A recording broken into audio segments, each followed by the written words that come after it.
ਪਿਆਰੇ ਵਿਦਿਆਰਥੀਓ 8ਵੀਂ ਕਲਾਸ ਦੇ ਗਣਿਤ ਵਿਸ਼ੇ ਨਾਲ ਸੰਬੰਧਿਤ ਸੈਸ਼ਨ ਵਿੱਚ ਸਾਰਿਆਂ ਦਾ ਸਵਾਗਤ ਹੈ। ਤੇ ਵਿਦਿਆਰਥੀਓ, ਜਿਵੇਂ ਕਿ ਤੁਸੀਂ ਸਾਰੇ ਜਾਣਦੇ ਹੋ, ਅਸੀਂ ਚੈਪਟਰ ਪੜ੍ਹ ਰਹੇ ਹਾਂ ਚਤੁਰਭੁਜਾਵਾਂ ਨੂੰ ਸਮਝਣਾ ਮੀਨਸ ਅੰਡਰਸਟੈਂਡਿੰਗ ਕੁਆਡਰੀਲੇਟਰਲਸ। ਤੇ ਪ੍ਰੀਵੀਅਸ ਵੀਡੀਓ ਲੈਕਚਰ ਵਿੱਚ ਅਸੀਂ ਐਕਸਰਸਾਈਜ਼ ਨੰਬਰ 3.1 ਕੀਤੀ ਸੀ। ਜਿਹੜੇ ਬੱਚਿਆਂ ਨੇ ਹਾਲੇ ਤੱਕ ਨਹੀਂ ਕੀਤੀ ਹੈ ਉੱਥੇ ਜਾ ਕੇ, ਠੀਕ ਹੈ, ਉਹ ਪਲੇਲਿਸਟ ਵਿੱਚ ਜਾ ਕੇ ਬੱਚੋ ਉੱਥੋਂ ਦੇਖ ਸਕਦਾ ਹੈ। ਤੇ ਵਿਦਿਆਰਥੀਓ, ਐਕਸਰਸਾਈਜ਼ ਨੰਬਰ 3.2 ਅੱਜ ਅਸੀਂ ਕਰਨ ਜਾ ਰਹੇ ਹਾਂ।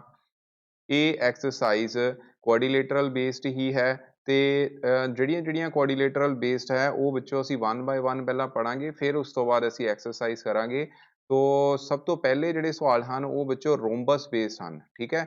ਰੋਮਬਸ ਨੂੰ ਅਸੀਂ ਪੰਜਾਬੀ ਦੇ ਵਿੱਚ ਆਖਦੇ ਹਾਂ ਸਮ ਚਤੁਰਭੁਜ। ਕੀ ਆਖਦੇ ਹਾਂ? ਸਮ ਚਤੁਰਭੁਜ, ਠੀਕ ਹੈ। ਤੋ ਇਹ ਇੱਕ ਕੁਆਡਰੀਲੇਟਰਲ ਹੈ ਜਿਸ ਦੀਆਂ 4 ਭੁਜਾਵਾਂ ਹੁੰਦੀਆਂ ਨੇ, ਠੀਕ ਹੈ। ਤੇ ਇਹ 4 ਭੁਜਾਵਾਂ ਜਿਹੜੀਆਂ ਨੇ ਉਹ ਬੱਚੋ ਆਪਸ ਦੇ ਵਿੱਚ ਹੁੰਦੀਆਂ ਹਨ ਬਰਾਬਰ, ਠੀਕ ਹੈ। ਕੀ ਹੁੰਦੀਆਂ ਨੇ? ਬਰਾਬਰ ਹੁੰਦੀਆਂ ਨੇ। ਇੱਕ ਤਰ੍ਹਾਂ ਦੀ ਚਤੁਰਭੁਜ ਹੈ ਤੇ ਚਤੁਰਭੁਜ ਦੀਆਂ ਸਾਰੀਆਂ ਭੁਜਾਵਾਂ ਜਿਹੜੀਆਂ ਨੇ ਉਹ ਕੀ ਹੈ ਇੱਥੇ ਬਰਾਬਰ ਹਨ। ਕੁਝ ਹੋਰ ਵਿਸ਼ੇਸ਼ਤਾਵਾਂ ਵੀ ਹਨ ਰੋਮਬਸ ਦੇ ਵਿੱਚ, ਉਹ ਵੀ ਅਸੀਂ ਡਾਇਰੈਕਟਲੀ ਇੱਥੇ 1 ਬਾਏ 1 ਪੜਾਂਗੇ। ਤੋ ਬੱਚੋ ਅਸੀਂ ਇੱਕ ਇੱਥੇ ਰੋਮਬਸ ਤਿਆਰ ਕਰ ਲਈਏ। ਸਾਡੇ ਕੋਲ ਰੋਮਬਸ ਹੈ A B C D, ਠੀਕ ਹੈ। ਇਹ ਇੱਕ ਰੋਮਬਸ ਤੁਸੀਂ ਇਸ ਤਰ੍ਹਾਂ ਬਣਾ ਲੈਣੀ ਹੈ ਜਿਸ ਦੀਆਂ ਸਾਰੀਆਂ ਭੁਜਾਵਾਂ ਬਰਾਬਰ ਨੇ, ਮਤਲਬ ਕਿ AB BC ਦੇ ਤੇ CD ਤੇ AD ਇਹ ਸਾਰੇ ਆਪਸ ਦੇ ਵਿੱਚ ਬਰਾਬਰ ਹੋਣਗੇ। ਓਕੇ, ਉਸ ਤੋਂ ਬਾਅਦ ਜੇ ਤੁਸੀਂ A ਨੂੰ C ਦੇ ਨਾਲ ਮਿਲਾ ਦਿੰਦੇ ਹੋ ਬੱਚੋ, ਇਸ ਨੂੰ ਅਸੀਂ ਆਖਦੇ ਹਾਂ ਇਸ ਦਾ ਵਿਕਰਨ। ਇਹ ਕੀ ਆਖਦੇ ਹਾਂ? ਵਿਕਰਨ ਆਖਦੇ ਹਾਂ। ਔਰ ਇਹਦੇ ਵਿੱਚ ਬੱਚੋ B ਤੇ D ਨੂੰ ਜਿਹੜਾ ਮਿਲਾਵਾਂਗੇ, ਜਿਹੜੇ ਸਨਮੁਖ ਵਰਟੈਕਸ ਹੈਗੇ ਨੇ, ਠੀਕ ਹੈ, ਸਿਖਰ ਜਿਹੜੇ ਨੇ, ਉਹਨਾਂ ਨੂੰ ਮਿਲਾਉਣ ਤੇ ਤੁਹਾਨੂੰ ਕੀ ਮਿਲਦੇ ਨੇ? ਡਾਇਗਨਲ ਯਾਨੀ ਕਿ ਵਿਕਰਨ ਮਿਲਦੇ ਨੇ। ਤੇ ਵਿਦਿਆਰਥੀਓ, ਪਹਿਲਾ ਪੁਆਇੰਟ ਇਹ ਹੋ ਗਿਆ ਕਿ ਸਾਰੀਆਂ ਸਾਈਡਾਂ ਬਰਾਬਰ ਹਨ। ਉਸ ਤੋਂ ਬਾਅਦ ਵਿੱਚੋਂ ਇਹਦੇ ਵਿੱਚ ਆਪੋਜ਼ਿਟ ਐਂਗਲਸ, ਠੀਕ ਹੈ, ਯਾਨੀ ਕਿ ਸਨਮੁਖ ਕੋਣ, ਮਤਲਬ ਕਿ ਇਹਦੇ ਵਿੱਚ ਐਂਗਲ A ਜਿਹੜਾ ਹੈ ਉਹ ਐਂਗਲ C ਦੇ ਬਰਾਬਰ ਹੋਏਗਾ ਤੇ ਇੱਦਾਂ ਹੀ ਐਂਗਲ B ਜਿਹੜਾ ਹੈ ਉਹ ਐਂਗਲ D ਦੇ ਬਰਾਬਰ ਹੋਏਗਾ, ਠੀਕ ਹੈ ਜੀ। ਉਸ ਤੋਂ ਬਾਅਦ ਹੈ ਕਿ ਡਾਇਗਨਲ ਇੱਕ ਦੂਜੇ ਨੂੰ ਬਾਈਸੈਕਟ ਕਰਦੇ ਹਨ ਰਾਈਟ ਐਂਗਲ ਤੇ, ਮਤਲਬ ਕਿ ਇਹਦੇ ਵਿੱਚ AC ਜਿਹੜਾ ਹੈ, ਠੀਕ ਹੈ, AC ਤੇ AC ਔਰ BD ਜਿਹੜਾ ਨੇ ਇੱਕ ਦੂਜੇ ਤੇ ਕੀ ਹੈ? ਪਰਪੈਂਡੀਕੂਲਰ ਬਾਈਸੈਕਟਰ ਹੋਣਗੇ, ਮਤਲਬ ਕਿ ਇੱਕ ਦੂਜੇ ਨੂੰ 90 ਡਿਗਰੀ ਤੇ ਕੱਟਦੇ ਹਨ। ਇਟ ਮੀਨਸ ਆ ਸਾਰੇ ਕੋਣ ਜਿਹੜੇ ਨੇ ਮੈਂ ਜਿਹੜੇ ਬਣਾ ਰਿਹਾ ਇਹ 90 ਡਿਗਰੀ ਦੇ ਹੋਣਗੇ, ਠੀਕ ਹੈ।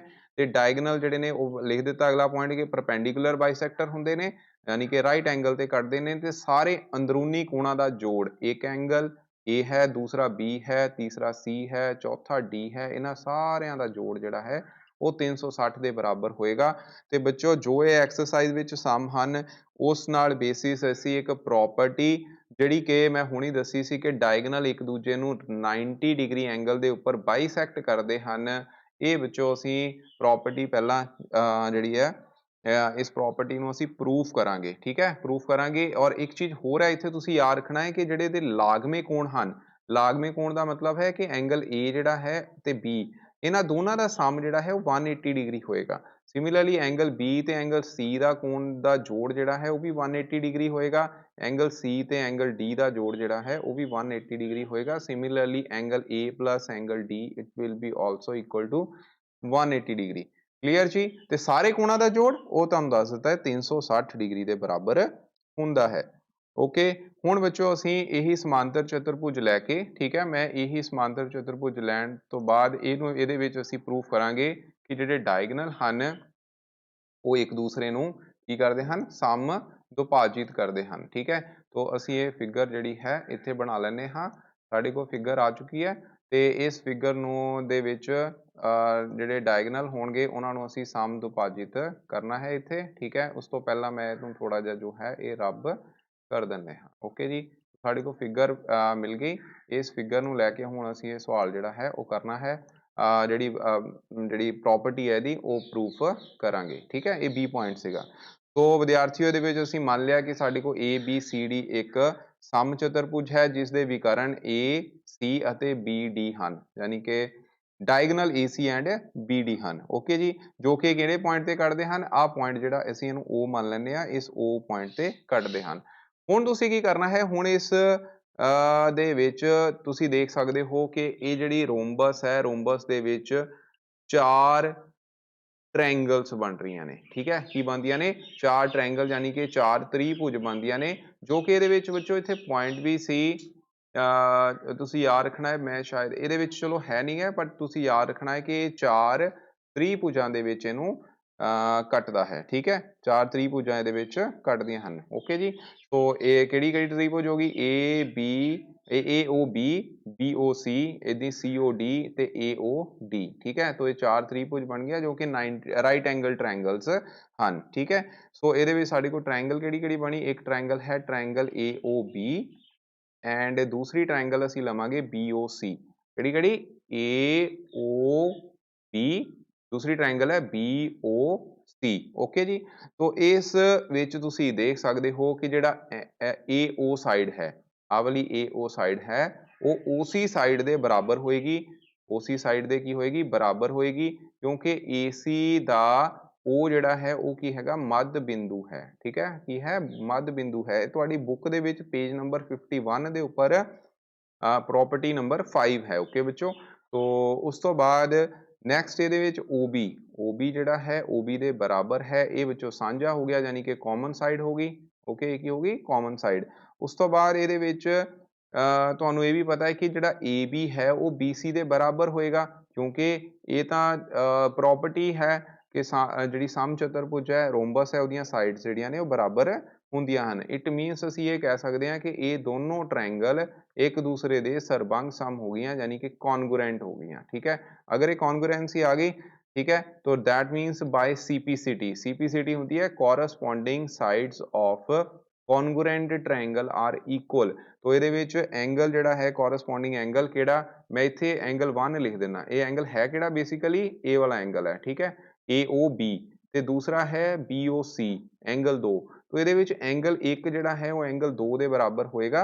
एंगल है किहड़ा एक्चुअल च? एंगल तुहाडी बुक च विच एंगल AOB लिखा है ते एंगल BOC लिखा है। तुसीं उहनूं शॉर्ट विच एंगल 1 2 इस तरह लिख लेना है। ठीक है, ते तुहानूं बच्चों पता है बिकॉज एंगल 1 ते एंगल 2 दा सम जिहड़ा है 180 डिग्री होएगा। क्यों होएगा? क्योंकि आ साइड AC है और आ बच्चों बन गई OB। तो ये रेखी जोड़ा बन चुका है। रेखी जोड़ा यानी कि ਲੀਨੀਅਰ ਐਂਗਲ ਦਾ ਸਮ ਜਿਹੜਾ ਹੈ ਤੁਹਾਨੂੰ ਪਤਾ ਹੈ ਰੇਖੀ ਜੋੜਾ ਲਿਖ ਲੈਣਾ, ਬਰਾਬਰ ਹੁੰਦੇ ਹਨ। ਤੇ ਅਸੀਂ ਇਹ ਵੀ ਮਤਲਬ ਦੋਨਾਂ ਦਾ ਜੋੜ 180 ਦੇ ਬਰਾਬਰ ਹੁੰਦਾ ਹੈ ਤੇ ਇੱਥੇ ਦੋਨੋਂ ਕੋਣ ਵਿੱਚੋਂ ਬਰਾਬਰ ਵੀ ਹਨ ਦਿੱਤਾ ਹੈ। ਠੀਕ ਹੈ, ਅਸੀਂ ਪ੍ਰੂਫ ਕਰ ਚੁੱਕੇ ਹਾਂ 1 ਐਂਗਲ 2 ਦੇ ਬਰਾਬਰ ਹੈ।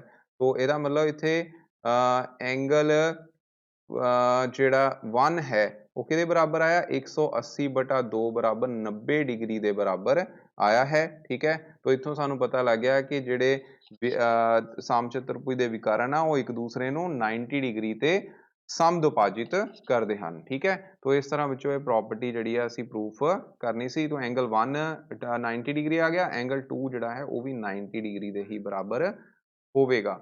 ਓਕੇ ਜੀ, ਇਸ ਤੋਂ ਬਾਅਦ ਵਿੱਚੋਂ ਹੁਣ ਇੱਕ ਇਹਦੇ ਨਾਲ ਰਿਲੇਟਡ ਦੋ ਸਮ ਹਨ, ਉਹ ਅਸੀਂ ਕਰਾਂਗੇ। ਬਾਕੀ ਡਿਟੇਲ ਜਿਹੜੀ ਹੈ 3.2 ਐਕਸਰਸਾਈਜ਼ ਉਹ ਇਸ ਤੋਂ ਬਾਅਦ ਕਰਨੀ ਹੈ। ਤੁਹਾਨੂੰ ਇੱਕ ਨਾ ਇੱਥੇ ਹੁਣ ਇਸ ਸਮ ਦੇ ਵਿੱਚ ਸਾਨੂੰ ਰਾਈਸ ਇੱਕ ਸਮਚਤੁਰਭੁਜ ਦਿੱਤੀ ਹੈ, ਰਾਈਸ RICE।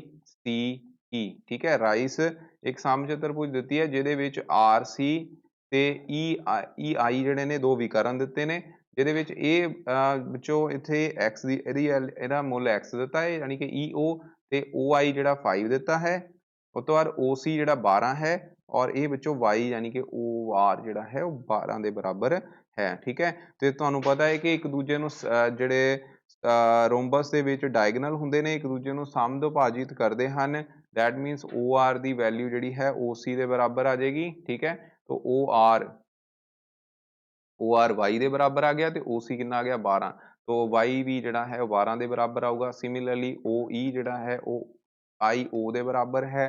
ਠੀਕ ਹੈ, IO ਦੇ ਬਰਾਬਰ ਹੈ ਤਾਂ ਇਹਦਾ ਮਤਲਬ ਇਹਦੇ ਵਿੱਚ x ਦੀ ਵੈਲਿਊ ਜਿਹੜੀ ਹੈ ਉਹ 5 ਦੇ ਬਰਾਬਰ ਹੋਵੇਗੀ। ਠੀਕ ਹੈ, 5 ਦੇ ਬਰਾਬਰ ਹੋਵੇਗੀ। ਕਲੀਅਰ? ਉਸ ਤੋਂ ਬਾਅਦ ਨੈਕਸਟ ਵਿੱਚੋਂ ਸਮ ਹੈ ਕਿ ਡਾਇਗਨਲ ਆਫ ਰੋਮਬਸ, ਇੱਕ ਤੁਹਾਨੂੰ ਰੋਮਬਸ ਗਿਵਨ ਹੈ, ਉਹਦੇ ਡਾਇਗਨਲ ਦੋ ਦਿੱਤੇ ਹਨ। ਠੀਕ ਹੈ, ਕਿਹੜੇ ਕਿਹੜੇ ਡਾਇਗਨਲ ਹੈ? ਦੇਖੋ ਇਹ ਡਾਇਗਨਲ ਹਨ ਬੱਚੋ। ਠੀਕ ਹੈ, ਇਸ ਤਰ੍ਹਾਂ ਇਹ ਤੁਹਾਨੂੰ ਦੋ ਡਾਇਗਨਲ ਦਿੱਤੇ ਹਨ ਇਹਦੇ ਵਿੱਚ।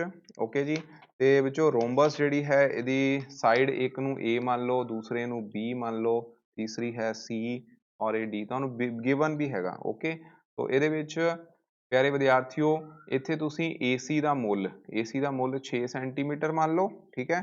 AC ਦਾ ਮੁੱਲ 6 ਸੈਂਟੀਮੀਟਰ ਮੰਨ ਲਓ ਜਾਂ 8 ਮੰਨ ਲਓ ਚਲੋ, ਤੇ ਉਧਰੋਂ BD ਜਿਹੜਾ ਹੈ ਉਹਨੂੰ ਤੁਸੀਂ 6 ਸੈਂਟੀਮੀਟਰ ਕੰਸੀਡਰ ਕਰ ਲਓ। ਹੁਣ ਦੇਖੋ ਸਭ ਤੋਂ ਪਹਿਲਾਂ OA ਜਿਹੜਾ ਹੈ 1/2 ਗੁਣਾ AC ਆ ਗਿਆ।